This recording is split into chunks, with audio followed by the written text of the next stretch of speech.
He didn't even flinch when he said it. Your sister feels uncomfortable with all the attention you're getting. I won't be walking you down the aisle. My wedding dress fitting bag hung in the corner of the room. My fiancé's ring sparkled on my finger. And yet, in that moment, I felt like a child again, dismissed, secondary, invisible.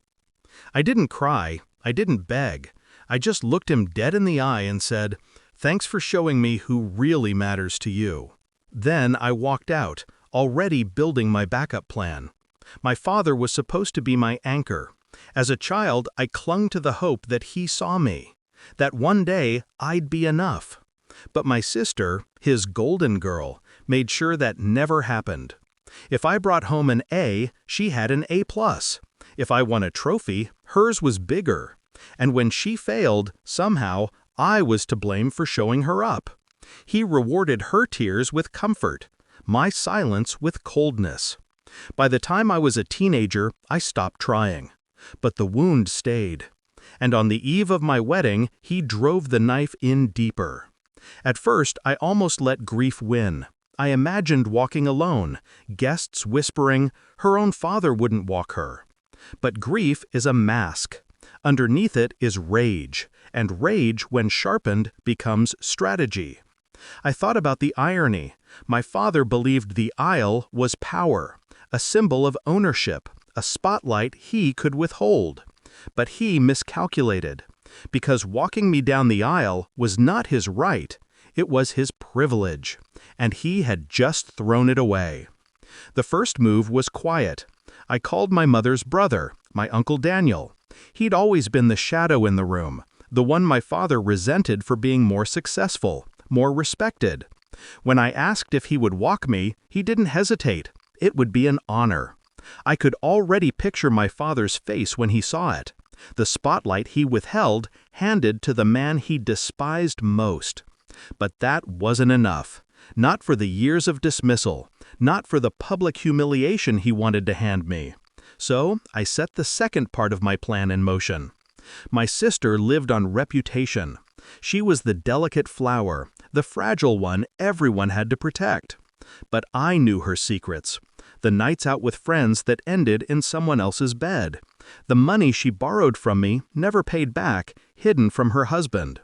The texts she begged me to delete when she was too drunk to think. For years I kept them, not as leverage, as proof. Proof that I wasn't crazy. Proof that she wasn't perfect. And on the week of my wedding, I forwarded a carefully chosen selection to her husband. I didn't have to say a word. The evidence spoke for itself. And when the explosion came, it was nuclear. Her husband left. Her social circle shrank overnight.